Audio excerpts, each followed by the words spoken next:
Hello guys, so this is day 38 of the daily RC practice series. Here is a quick synopsis of the passage.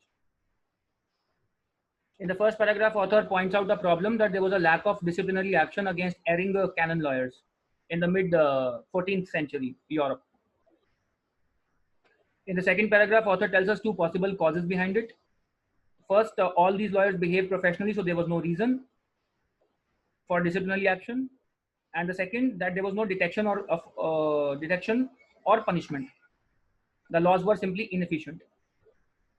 In the third paragraph, author maintains that the second cause seems more likely because similar ethical standards were practiced in civil law, but there were multiple disciplinary actions, more enforcements in civil law than in the canon law. And the second, there was also an overlap between civil and ecclesiastical lawyers. So the same people worked on both the bars, yet there were more law enforcements in civil law. In the fourth paragraph, author gives more support for the second cause, and he says multiple reports of lapses are present. The reports are rich. The documentation is rich.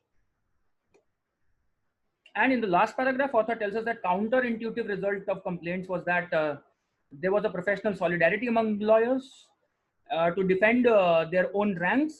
They started building organizations to protect themselves rather than acting against the erring members. So this entire passage is about the causes behind the problem of lack of disciplinary action against erring canon lawyers. With this basic understanding, we can deal with the questions now. Let's go. Question number 1, main conclusion of the passage. Okay. Option A, professional organizations of medieval canon lawyers probably only enforced ethical standards among their own members when provoked to do so by outside criticism. They did not. Quite the opposite. When provoked by outside criticism, the last paragraph says that they started defending themselves against attacks by the non-professionals. So they did not enforce, rather they defended. Okay. Professional organizations of medieval civil lawyers, okay, seem to have maintained stricter ethical standards for their own members than did the professional organizations of medieval canon lawyers. Okay. It is written that the civil lawyers, there were more enforcement among civil lawyers. So we cannot say that they seem to have maintained stricter ethical standards. No, this also goes wrong. Option C, professional organizations of medieval canon lawyers apparently serve to defend their members. That's correct. Against critics attack. That's also correct. Rather than to enforce ethical standards. That's also correct. Option C should be the correct answer. The ethical standards maintained by professional associations of medieval canon lawyers were chiefly laid down in papal constitutions. Factually true point, but narrow. Not the central idea, not the main conclusion of the passage, just a fact, minor fact. Okay, next question. Number 2, which in the following statements about law courts in the medieval England is true? Okay.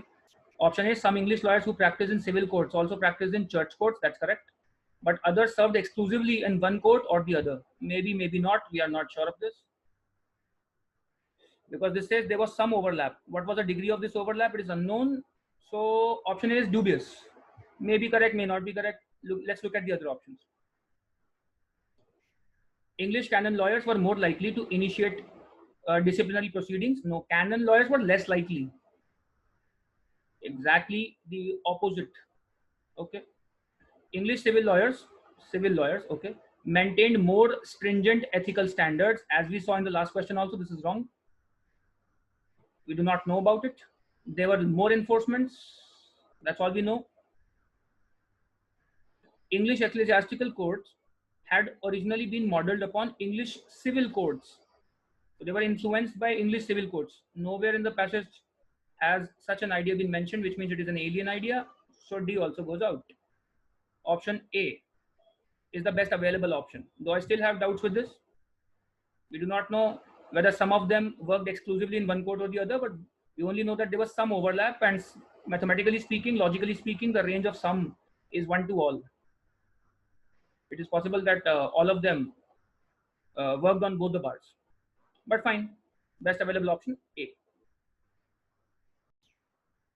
According to the information in the passage, for which one of the following ethical violations would the documentation of disciplinary action against a canon lawyer be most likely to exist? Okay, which of the following ethical violations? Now it is written here, the initiative for disciplinary action apparently came from a dissatisfied client and not from fellow lawyers, which means betraying a client's secrets to the opposing party would count as one of the ethical violations for which documentation or reports would exist. So option A is the correct answer.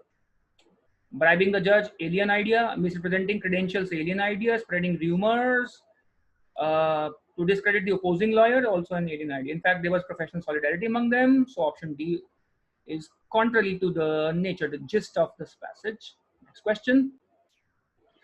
Which of the following is most analogous to the professional solidarity referred to in the passage? Okay.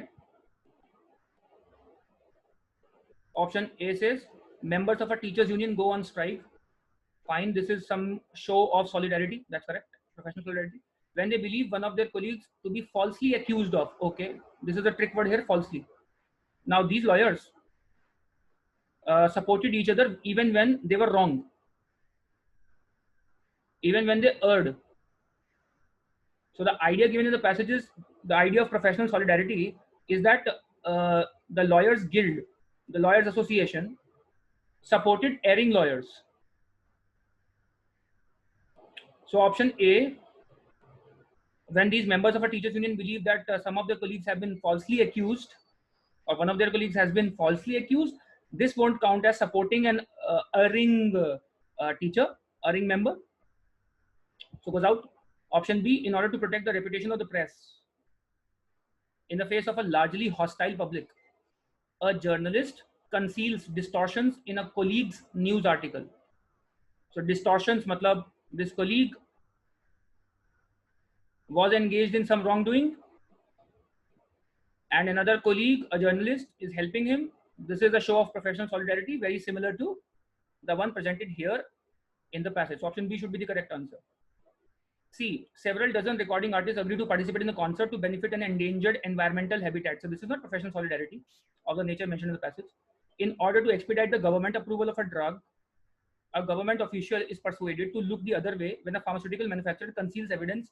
There are too many parties involved here, and it is the pharmaceutical manufacturer who is concealing evidence. If he is concealing evidence, so he becomes the erring member. Therefore, there must be some other pharmaceuticals guild. There must be some pharma guild or association protecting this pharmaceutical company, and not the government official. Therefore, this involves too many participants here. Option D is also not similar or analogous to the idea presented in the passage. Next question. Which of the following is most likely to have been true of medieval guilds? Okay. Option A, few guilds of any importance existed, alien idea. Nowhere mentioned in the passage. Many medieval guilds exercised influence over the actions of their members. That must be true. Written here, one might expect that the professional associations would play a prominent role in enforcing these standards of conduct. Okay. In enforcing these standards of conduct, as other guilds often did, which means many medieval guilds exercised influence over the actions of their members. They enforced standards of conduct. Option C, most medieval guilds maintained more exacting ethical standards than did the associations of canon lawyers. The problem word here is most. We only know there were other guilds who had higher standards or who had a higher degree of enforcement of the ethical standards, but we don't know whether most of them did so. So option C is also out. Option D, medieval guilds found it difficult to enforce discipline among the members. Not all of them, just the guild of canon lawyers. So this also goes out beyond the scope of the passage. Option B is the correct answer. Last question.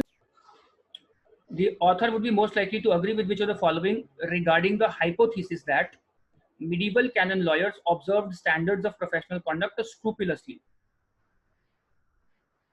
All right. Option A says it is untrue. Fine. Author would agree that they did not maintain standards of professional conduct scrupulously. That's exactly the author's main argument. Canon lawyers were not very ethical.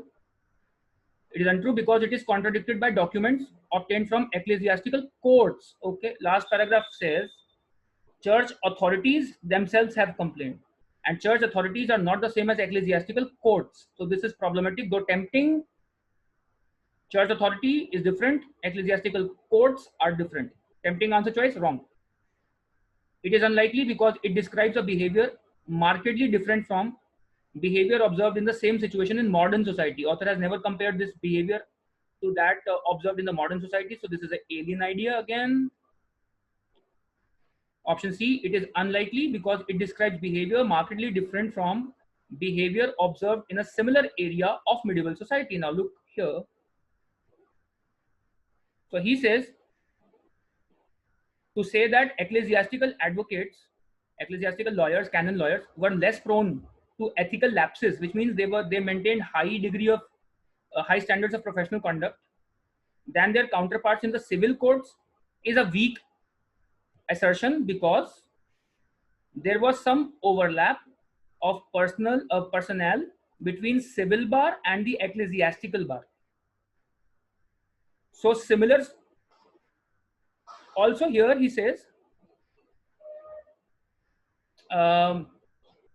the English civil law had ethical standards similar to those of the ecclesiastical courts, and many more examples of disciplinary actions against legal practitioners are recorded there, which means a similar area refers to the English civil law in the modern society, and there many enforcements were there, multiple enforcements were there, which is a behavior markedly different from that observed in canon lawyers. So author rejects this argument on this comparative basis.